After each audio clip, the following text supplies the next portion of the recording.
ሰላም ጤና ይስጥልን ውድ የቻናላችን ኬርቲዩብ ቤተሰቦች፣ ዛሬ በሰሜን አሜሪካ ምድር በታላቅ ድምቀት እየተካሄደ ከሚገኘው የ2026 ዓለም ዋንጫ አስገራሚ ታሪኮችን ይዘንላችሁ ቀርበናል።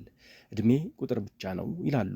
ይህንን አባባል እውነት ለማድረግ ብዙዎች በእነሱ እድሜ ያሉ ተጫዋቾች ጫማቸውን ሰቅለው በቤታቸው ሲያርፉ፣ እነሱ ግን አሁንም በዓለም ትልቅ መድረክ ላይ ሀገራቸውን እየመሩ ይገኛሉ።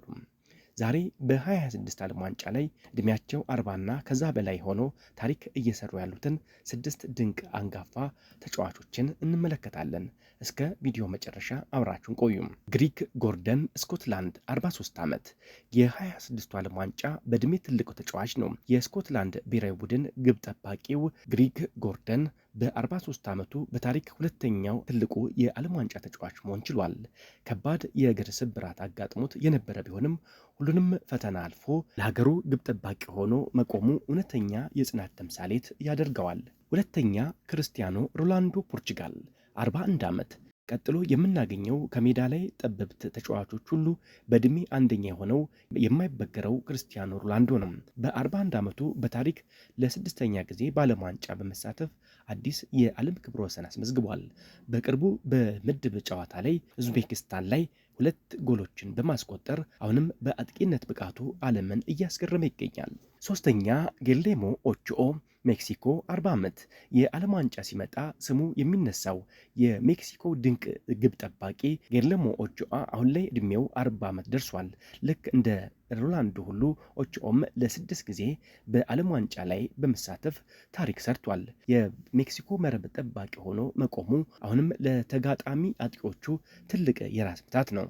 አራተኛ ሉካ ሞድሪች ክሮሺያ 40 ዓመት። ሌላኛው የ40 ዓመት ባለጸጋ የክሮሺያ አስደናቂው አማካኝ ሉካ ሞድሪች ነው። ሞድሪች አሁንም ድረስ የሀገሩን አማካኝ ክፍል እንደ ሞተር ሆኖ እየመራው ይገኛል። በቅርቡ ለሀገሩ 200ኛ ጨዋታ በማድረግ ታሪክ ሰርቷል። የሱ የኳስ ቁጥጥርና እይታ አሁንም ገና ያልተበገረ ተጫዋች እንደሆነ ያስመሰክራል።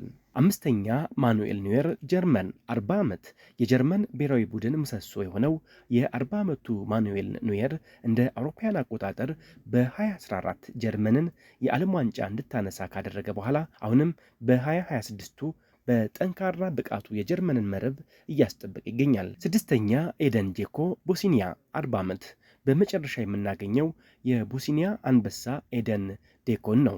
ይህ ተጫዋች በ40 ዓመቱ ሀገሩን ለመጀመሪያ ጊዜ ታሪካዊ ድል አግኝታ ለዓለም ዋንጫ እንድትበቃ ትልቅ አስተዋጽኦ አድርጓል። ይህ ስመጥር አጥቂ በውድድሩ ላይ በአካላዊ ጥንካሬውና በጎል አግቢነቱ የአንጋፋነቱን ክብር እያስመሰከረ ይገኛል። የኬርቲዩብ ቤተሰቦች ከነዚህ 6 ኮከቦች ዕድሜ ቁጥር ብቻ መሆኑንና በጽናት ከሰሩ ሁልጊዜም በከፍተኛ ደረጃ መቆየት እንደሚቻል አሳይተውናል።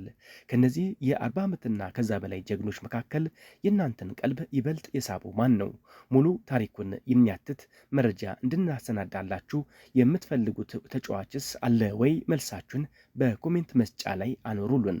ቪዲዮን ከወደዳችሁት ላይክና ሰብስክራይብ ማድረጋችሁን እንዳትረሱ። የዛሬው መረጃችን ይህንን ይመስል ነበር። በቀጣይ ቪዲዮ እስከምንገናኝ ድረስ ቻናላችንን እየተከታተላችሁ ቆዩልን። ኬር ይሁን።